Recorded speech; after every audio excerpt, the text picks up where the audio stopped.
Raquel,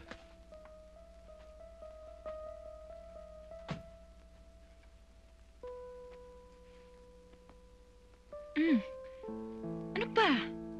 bakit? Tinatanong mo pa kung bakit. Ilang linggo lang ako nawala, may inuwi ka ng babae rito. Sinabi ko na sa'yo, kliyente lang yun.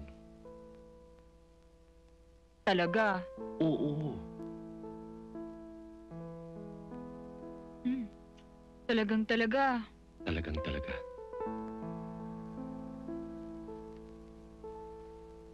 Halika na. Tulog na tayo.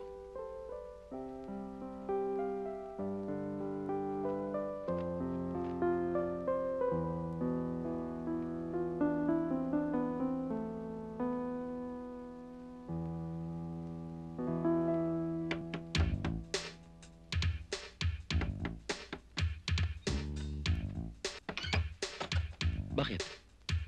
Ang baho ng unan ko. Palitan mo. Pwede ba bukas na? Ngayon na. Oh, O yan.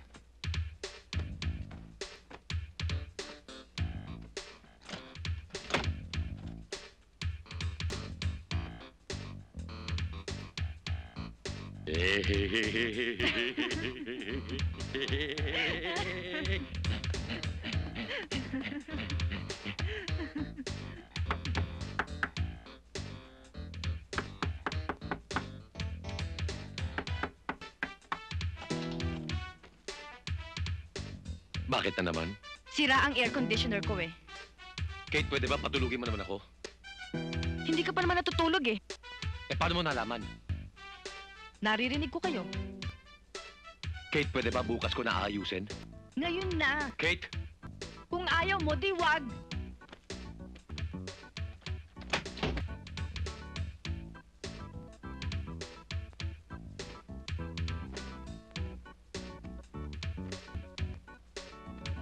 Pasensya ka na.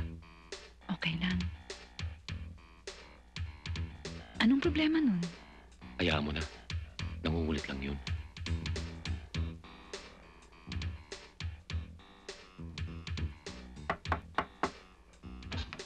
Ano? Bakit ka nagagalit? Nag-aalala ko baka gusto mo ng juice, ng prutas, o kaya ng sandwich. Kate, ayoko ng juice, ayoko ng prutas, ayoko ng sandwich. Por Diyos, por Santo, Kate, tigilan mo na ako. Napakasuplado mo naman. Ikaw na nga binibigyan, ikaw pang galit.